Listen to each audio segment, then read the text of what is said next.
तो M S access की आज की जो क्लास है उसमें हम डेटा टाइप के बारे में जानेंगे।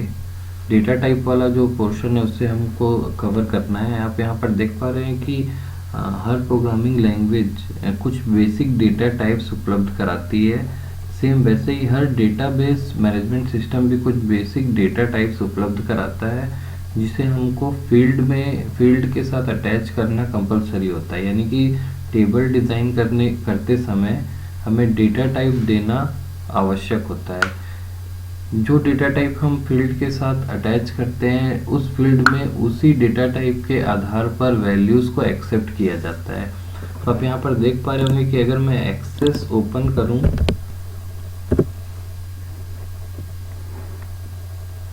एक्सेस ओपन करते ही जब आप यहाँ पर टेबल क्रिएट करते हैं, आप यहाँ पर देख पा रहे हैं मैंने एक ब्लैंक डेटाबेस क्रिएट कर दिया है। ये आपका ब्लैंक डेटाबेस है। उसके बाद मैं जब टेबल क्रिएट करने जाऊँगा तो यहाँ पर टेबल डिज़ाइन में आपको फील्ड के साथ साथ डेटा टाइप भी दिखाई देगा, और यहाँ पर इन डेटा टाइप्स की लिस्ट आपको दिखाई देती है। ये कुछ डेटा टाइप्स हैं और हर डेटा टाइप के साथ उनके कुछ एट्रीब्यूट्स होते हैं, जैसे उनकी साइज, उनका कैप्शन, डिफ़ॉल्ट वैल्यू और भी काफ़ी सारे सेटिंग्स यहाँ पर आपको देखने के लिए मिलेंगे। तो आइए देखते हैं कि एम एस एक्सेस के कुछ बेसिक डेटा टाइप्स क्या क्या हैं। आप यहाँ पर देख पा रहे हैं text, memo, number, date and time, auto number, currency, yes no. ये कुछ बेसिक डेटा टाइप्स हैं जो एम एस एक्सेस उपलब्ध कराता है और वो आपको यहाँ पर देखने के लिए मिलेंगे।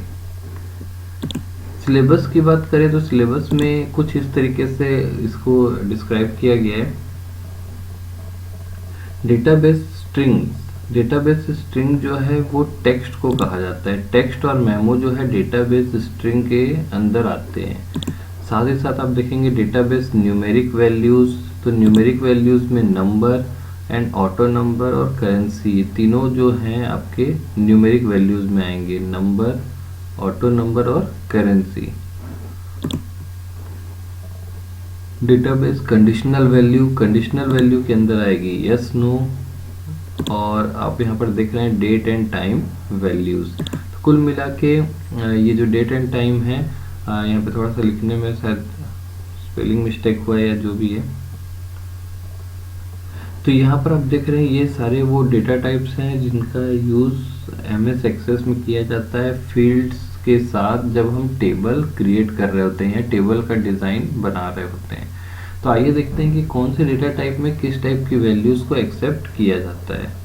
तो यहाँ पर आप देखेंगे जैसे टेक्स्ट डेटा टाइप है, इसकी जो मैक्सिमम विड्थ होती है या मैक्सिमम स्ट्रेंथ आप देख रहे हैं यहाँ पर 255 है। 255 जो है इसकी मैक्सिमम विड्थ होती है 2007 वर्जन में। यानी 255 कैरेक्टर्स इसमें इनपुट किए जा सकते हैं और ये अल्फ़ा न्यूमेरिक वैल्यूज़ लेता है। यहाँ पर अल्फ़ा न्यूमेरिक वैल्यूज़ जो इनपुट कराई जाती है उसमें नंबर्स तो आप ले सकते हैं बट उसमें कैलकुलेशन नहीं होते हैं। जैसे किसी का एड्रेस है 3/B, तो 3/B दोनों आप एंटर कर सकते हैं टेक्स्ट जो डेटा टाइप आप सेलेक्ट करेंगे।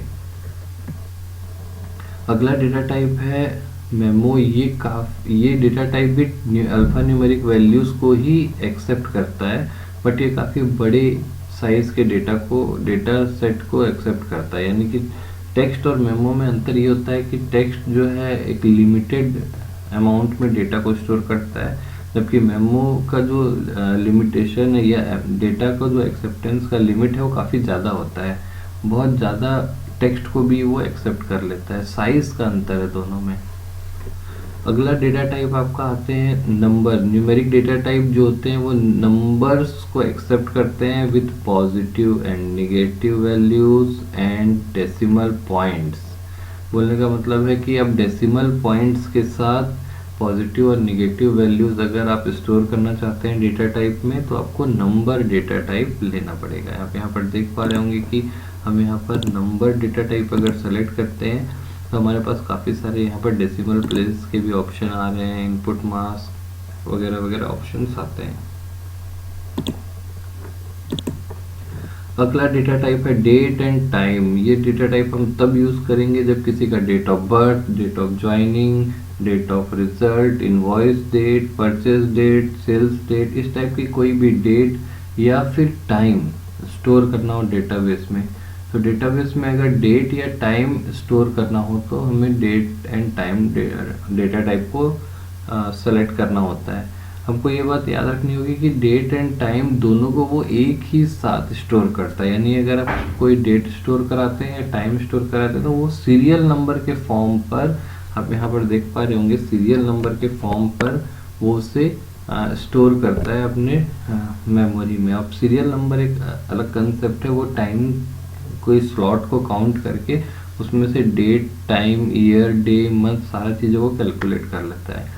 तो डेट एंड टाइम को स्टोर करने के लिए सीरियल नंबर का स्टोर करता है। सारी बातों की एक बात, डेट और टाइम को अगर हमें स्टोर करना है डेटाबेस में तो डेट एंड टाइम जो डेटा टाइप है उसे सेलेक्ट करना होगा। अगला एक इम्पॉर्टेंट जो हमारा डेटा टाइप आता है वो है ऑटो नंबर। आप देख पा रहे हैं कि ऑटो नंबर जो डेटा टाइप है वो काफ़ी इम्पॉर्टेंट होता है और ये एक न्यूमेरिक डेटा टाइप है। आप यहाँ देख पा रहे होंगे कि न्यूमेरिक डेटा टाइप होने की वजह से ये नंबर्स को स्टोर करता है। अब मैं ऑटो नंबर का एक आपको एग्जांपल दिखाता हूँ। जैसे मैंने यहाँ पर रोल नंबर लिया और यहाँ पर ऑटो नंबर ले लिया है और यहाँ पर नेम ले लेता हूँ मैं एस नेम और यहाँ पर टेक्स्ट मैंने सेलेक्ट कर लिया है। जब मैं टेबल क्रिएट कर देता हूँ तो ऑटो नंबर होने की वजह से आप यहाँ पर देखें ये टेबल अगर मैं ओपन करता हूँ तो ये जो पहला वाला है वो ऑटो नंबर है। इस वजह से यहाँ पर वैल्यूज ऑटोमेटिक आएंगी, ऑटो नंबर और वैल्यूज जो है अपने आप बढ़ती भी जाएंगी। जैसे मैं यहाँ पर सिर्फ नाम टाइप करूँगा अमित, सुमित, वो अपने आप नंबर्स को बढ़ाते जा रहा है, ऑटोमेटिक नंबरिंग बढ़ रही है। रोहित, रंजीत, तो इस तरीके से आप देख रहे हैं कि ऑटो नंबर लेने पर मुझे यहाँ पर टाइप नहीं करना पड़ रहा है बल्कि नंबरिंग 1 से स्टार्ट होती है और बढ़ती जाती है। आप इस नंबर के सीक्वेंस को चेंज नहीं कर सकते, वो ऑटोमेटिक होता है। अगर यहाँ पर आप चेंज करने की कोशिश करेंगे तो वो नंबरिंग जो है अपने आप सीक्वेंस में बढ़ेगी। इसको बोलते हैं ऑटो नंबर। जबकि आप सिंपल नंबर लेते हैं, जैसे मैंने यहाँ पर सीरियल नंबर ले लिया, सीरियल नंबर और यहाँ पर नंबर ले लिया, तो क्या होगा, सीरियल नंबर में हमें टाइप करना होता है। तो आप देखेंगे कि मैंने यहाँ पर 1 टाइप कर दिया, 2 टाइप कर दिया, यहाँ पर 5 टाइप कर दिया, यहाँ पर 7 टाइप कर दिया, लेकिन यहाँ पर जब नेक्स्ट में लिखता हूँ रनित, तो यहाँ पर हमको जो सीक्वेंस है वो ऑटोमेटिक आ गया। जबकि यहाँ पर हम सीक्वेंस को चेंज कर सकते हैं, कोई भी वैल्यू यहाँ पर दे सकते हैं क्योंकि ये नंबर है। जबकि ऑटो नंबर वो अपने आप नंबरिंग जो है सीक्वेंस वाइज बढ़ाते जाता है या कम भी करता है, डिक्रीजिंग ऑर्डर में भी होता है, इंक्रीजिंग और डिक्रीजिंग दोनों को एक्सेप्ट करता है ये। आप यहाँ पर देख पा रहे होंगे कि न्यू वैल्यू जो है वो इंक्रीमेंट होगी या डिक्रीमेंट होगी, ये भी आप सेलेक्ट कर सकते हैं, या रैंडम होगी, ये भी आप सेलेक्ट कर सकते हैं। दोनों तरीके से आप सेलेक्ट कर सकते हैं, बट वैल्यूज कभी रिपीट नहीं होती है, ये सबसे खास बात होती है। प्राइमरी की या यूनिक नंबर अलॉट करने के लिए ऑटो नंबर का यूज किया जाता है। अगला डेटा टाइप है करेंसी। करेंसी डेटा टाइप भी एक न्यूमेरिक डेटा टाइप है जिसमें आप बड़े नंबर्स को स्टोर कर सकते हैं और ये पॉजिटिव नंबर्स को स्टोर करता है। आप देख पा रहे होंगे कि करेंसी जो कि पॉजिटिव वैल्यूज होती हैं और डेसिमल पॉइंट्स करेंसी में एक्सेप्ट किए जाते हैं। यानी कि अगर आप करेंसी का सिंबल लेते हैं यहाँ पर, जैसे मैं यहाँ पर अमाउंट ले लेता हूँ और यहाँ पर करेंसी ले लेते हैं, तो देखिए इसमें किस तरीके से डेटा स्टोर किया जाता है। जब भी यहाँ पर आप कोई नाम लिखेंगे, कुछ नंबर मैंने दिया और करेंसी में मैं यहाँ पर डेसिमल पॉइंट्स दे सकता हूँ और ये डॉलर का सिंबल के साथ अटैच कर देता है। साथ ही साथ इसमें कैलकुलेशंस भी होती हैं, यानी पॉजिटिव और बड़े number with decimal points with special symbol या करेंसी सिंबल के साथ ये इसको स्टोर करता है। ये करेंसी डेटा टाइप है। अब यहाँ पर कोई बड़े अमाउंट का नंबर भी आप यहाँ पर स्टोर कर सकते हैं और इस तरीके से आने पर आप देख रहे हैं करेंसी होने की वजह से ये कॉमा या कॉमा से सेपरेट भी करता है आपकी वैल्यूज़ को, ताकि आप करेंसी को अच्छे से रीड कर सकें और काउंट कर सकें।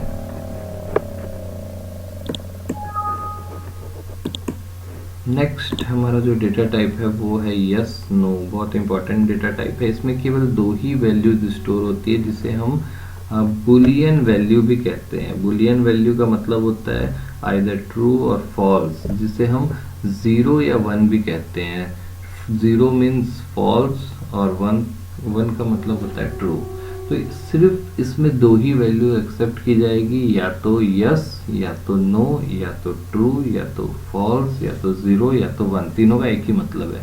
तो इस तरीके का कोई डिसीजन आपको लेना होता है, या डिसीजन से रिलेटेड कोई वैल्यूज़ को या रिजल्ट को आपको स्टोर कराना होता है डेटाबेस में, तो हम यस और नो वैल्यू को लेते हैं। तो यस और नो डेटा टाइप को सेलेक्ट करते हैं। तो यहाँ पर हम देखेंगे कि यस नो डेटा टाइप किस तरीके से वर्क करता है। तो जैसे हम यहाँ पर कुछ क्वेश्चन पूछ लेते हैं, जैसे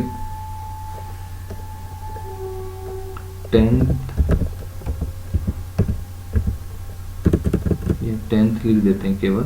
तो आपका 10th सेलेक्टेड है कि नहीं, इसका मतलब है आपने 10th कंप्लीट कर लिया है। तो मैंने यस नो जो डेटा टाइप लिया है, और डिफ़ॉल्ट वैल्यू 0 का मतलब होगा, आप यहाँ पर देख रहे हैं कि डिफ़ॉल्ट वैल्यू 0 है, इसका मतलब बाय डिफ़ॉल्ट नो रहेगा, यानी कि फॉल्स रहेगा। अब मैं इसे सेव कर देता हूँ। देखिए यस नो में इस तरीके से आ रहा है। और अगर आपको मैं बोलता हूँ राजा ने 10th पास कर रखा है, तो इसमें यस हो गया, इसमें यस हो गया, इसमें यस हो गया। केवल दो ही वैल्यूज इस तरीके से एक्सेप्ट की जाएगी। जिसमें टिक किया हुआ है वो वैल्यू आपकी कहलाएगी 1 या ट्रू या यस। ये तीनों का एक ही मतलब है। और जिसमें ये सेलेक्ट नहीं किया गया है उसे हम कहेंगे नो या फॉल्स या ज़ीरो। तीनों का एक ही मतलब है। तो इसमें दो ही वैल्यूज स्टोर होंगी, यस और नो। तो ये हमारा डेटा टाइप था, जिसे हम कंडीशनल डेटा टाइप भी कहते हैं। अगला डेटा टाइप है OLE। बहुत ही इंपॉर्टेंट डेटा टाइप है और सबसे बड़ा डेटा टाइप है। आपको ये ध्यान रखना है कि MS एक्सेस का सबसे छोटा डेटा टाइप होता है कंडीशनल, क्योंकि ये सिंगल बिट को स्टोर करता है। 1 बिट स्मॉलेस्ट डेटा टाइप है ये। आपको अगर किसी वाइवा में पूछा जाए कि स्मॉलेस्ट डेटा टाइप क्या होता है एक्सेस का, तो आपका जवाब होना चाहिए कंडीशनल डेटा टाइप या फिर यस और नो। और सबसे बड़ा जो डेटा टाइप है वो है OLE, ऑब्जेक्ट लिंकिंग एम्बेडिंग। तो इस तरीके का जो डेटा टाइप है, ये आप देख पा रहे हैं कि OLE डेटा टाइप काफ़ी बड़ा, सबसे बड़ा डेटा टाइप होता है। इसमें फाइल्स डायरेक्ट स्टोर की जाती है। जैसे आपने कभी देखा होगा कि आप कभी फॉर्म ऑनलाइन भरते हैं और आपका फ़ोटो अपलोड करने के लिए कहा जाता है, आपका सिग्नेचर अपलोड करने के लिए कहा जाता है, आपके मार्कशीट को स्कैन करके अपलोड करने के लिए कहा जाता है। मैक्सिमम आप फॉर्म भरते समय इस चीज़ों को देखे होंगे, चाहे वो स्कॉलरशिप का फॉर्म हो, चाहे आपके एग्ज़ाम का फॉर्म हो, एनरोलमेंट का फॉर्म हो। तो उसमें जो अपलोड होता है आपका फ़ोटो, वो डेटाबेस के OLE फील्ड पर जाता है।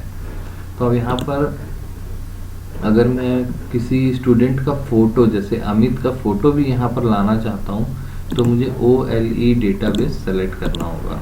जैसे मैं यहाँ पर लिख देता हूँ फ़ोटो, तो यहाँ पर मुझे OLE ऑब्जेक्ट सेलेक्ट करना होगा। और OLE ऑब्जेक्ट में लेने पर हमें उसमें किसी फाइल को बाइनरी में कन्वर्ट करके अपलोड करना होता है। यहाँ पर आप देखेंगे कि जब मैं किसी डेटा को स्टोर करूँगा, यहाँ पर आप डेटा को ऐसे डायरेक्ट टाइप नहीं कर सकते, बल्कि OLE ऑब्जेक्ट के साथ बाउंड करना होता है हमें। तो वो एक थोड़ा सा मैक्रो और प्रोग्रामिंग का भी प्रोसेस आ जाता है। आप डायरेक्टली यहाँ पर किसी फ़ोटो को स्टोर नहीं कर सकते हैं, ठीक है। तो यहाँ पर आपको कोई ऑब्जेक्ट इंसर्ट करनी है, तो आप MS एक्सेस में एक फैसिलिटी है, आप डायरेक्ट यहाँ पर इंसर्ट करिए। किसी की पिक्चर इंसर्ट करनी है, किसी का या फोटोग्राफ इंसर्ट करना है तो आपके पास, या किसी की रिज्यूमे अपलोड करनी है, कोई पावरपॉइंट की स्लाइड वगैरह अपलोड करनी है, आप यहाँ से अपलोड कर सकते हैं।